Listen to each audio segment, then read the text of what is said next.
Luck पर छोरा बालक पर छो सुध दूध मुख करिए नको नाथ करहु। हे नाथ, आप इस बालक के वचन पर ध्यान न दीजिए, क्योंकि इसका मुख अभी शुद्ध दूध मुख है। फिर बच्चे कुछ अंचित करते हैं तो माता पिता सुन करके हर्षित होते हैं। स्वामी बच्चों की बातों को विद्वान बुरा नहीं मानते हैं। बच्चों का मुख तो गंगा है, अंचित या उचित न जानते हैं। विप्रो की नाई तुम आते तो सह लेता प्रभु ये लाते। वीरों का ऐसा देश देख इसने की इतनी बातें। करता कारण कर्मों का हे नाथ पाती तो मैं हूँ। सब तरह से ये निर्दोषी है, सच्चा अपराधी तो मैं हूँ। अपराधी के वास्ते है कुठार की। राम बचन सुने कछु जुड़ानी कही कछु लखन बहुर मुस्कान। हे मुनि, आप राम जी के आगे बहुत नाचे कूदे, किंतु राम जी ने आपको कुछ नहीं दिया। मुनियों की नाई तुम आते तो पूजा होती, फिर चरणों को लाल जवाहर मोती मणिमुक्ता चढ़ता। फिर मुनियों का ये काम नहीं जो कूदे और उछाले हो। महफिल में हाथ मदारी के जो तिनक तिनक नाचे हो। और तेरा नाच दिखाया पर रघुराई ने कुछ दिया नहीं। शायद वो खुश ही न हुए या गौर अभी तक किया नहीं। अफसोस श्याम के हाथों से अब तक न तुम्हें बख्शीश मिली। ठन ठन न गिनो रुपया लो, मैं देता हूँ तिली। राम तोर भ्राता बड़ पापी। राम, ये तुम्हारा भाई बहुत बड़ा पापी, बहुत पापी का दो।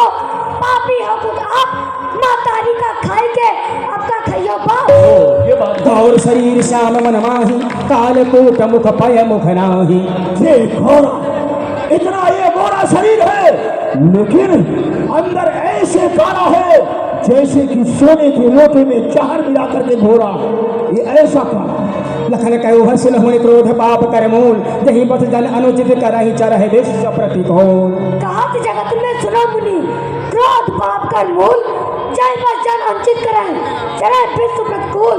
फिर मैं तो आपका दास हूँ, क्रोध रोक कर मेरे ऊपर दया करें। क्रोध करने से यह टूटा हुआ धनुष छूट नहीं सकता। आप कब से खड़े हैं, आपके चरण दर्द करते होंगे, इसलिए आप बैठ जाइए। यदि यह धनुष आपको अत्यंत प्रिय है तो किसी बड़े गुणी कारीगर को बुलवा कर जुड़वा लीजिए, नहीं तो कोई ढीले चौकवा लीजिए। अपराधी तो खुद हो जनाब, जो चलता बिगाड़ने आए हो। भाई जब कहीं बिगड़ चुके तब घी निकालने आए हो। यह धनुष हजारों वर्षों से था मिथिलापुर में पड़ा हुआ। कब्जे में काम निकले करके हक उनका बीता बड़ा हुआ। जिसका हक था उसने उसको अपने आगे तोड़वा डाला। पर ये जनाब आप होते हैं कौन जो करते हैं गड़बड़ काम। बोले राम देनी होरा बचब विचार बंधु लघु तोरा। हे राम, ये तुम्हारे ही नरम स्वभाव के कारण ये तुम्हारा भाई मुझे बार बार कर शब्दों का प्रयोग कर रहा है और इसे समझाते नहीं हो मेरे शील और स्वभाव को। मन मलिन धन सुंदर कैसे विषरस भरा कनक घट जैसे। ऊपर से तो इतना सुंदर है लेकिन अंदर ऐसे काला है जैसे कि सोने के लोटे में जहर मिला करके घोड़ा। एक धर्म एक नर्म, क्या कुटिल नीति है दोनों की।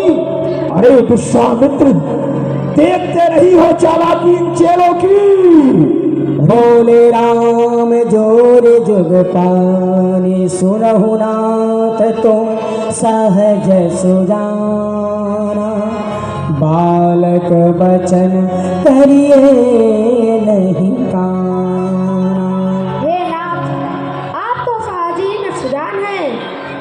आप इस बालक के वचन पर कान न दीजिए, क्योंकि बर्रे और बालक का एक ही स्वभाव होता है।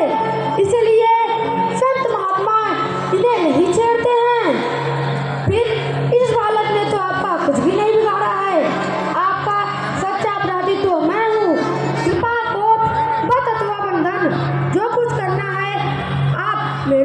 कीजिए।